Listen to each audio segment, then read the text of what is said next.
Morning, Germantown Elementary. Today is April 11th, 2023. Suprahoma is good morning in Nepali. Can you try it? Suprahoma.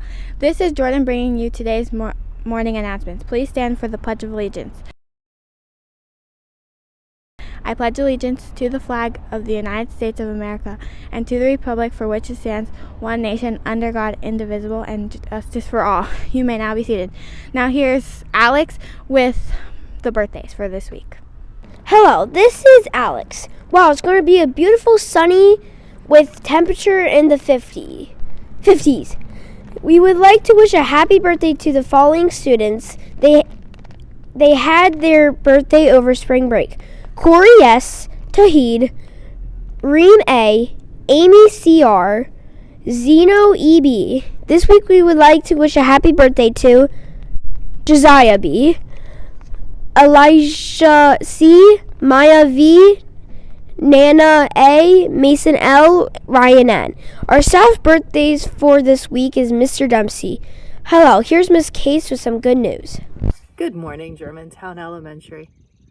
Scientists have found that floating solar panels could provide a huge amount of electricity if they were placed on lakes and other bodies of water around the world. Floating solar panels could also help save water and protect land. Solar panels, also known as photovoltaic panels, are used to turn sunlight into electricity.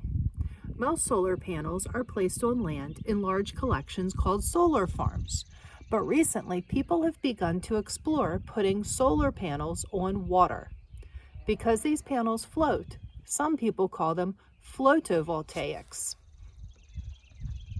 The idea isn't as unusual as it may seem. After all, any solar panel has to be waterproof since it will be out in the rain. There are already several large photovoltaics farms in Asia. On land, solar panels are mounted on roofs or held up by special frames. On the water, photovoltaics are placed on a raft or floating platform attached to the bottom of a lake or reservoir. The raft usually has a space for workers to walk out and repair the panels if needed. Floating solar panels cost about 25% more than those placed on land. The researchers behind the new study looked at 114,555 reservoirs worldwide.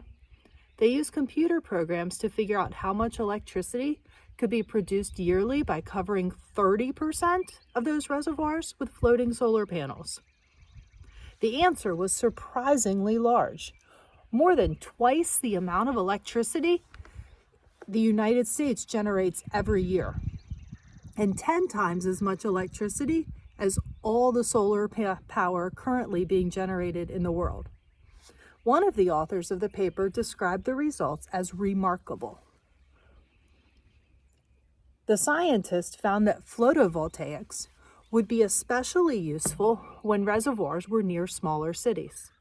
The researchers say there are about 6,256 cities like this around the world, and floating solar panels could provide all the electricity the cities needed.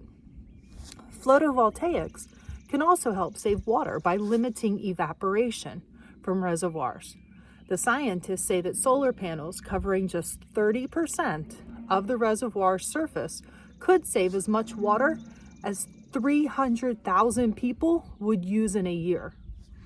As areas all around the world struggle with droughts, many places are eager to save water any way they can.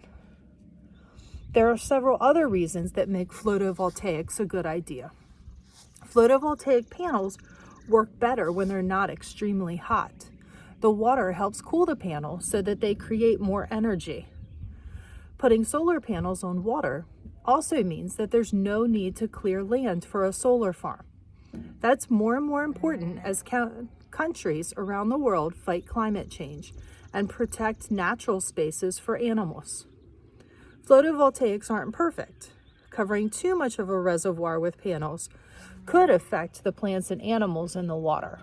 The scientists say it will be important to to study how floating panels will affect water in each reservoir. Focusing first on man-made reservoirs and canals will avoid some of those problems. Hello, it's Mrs. Gray, your school counselor, and Flynn Gray, my assistant. It is April, so that means we are focusing on habit number 6, synergize.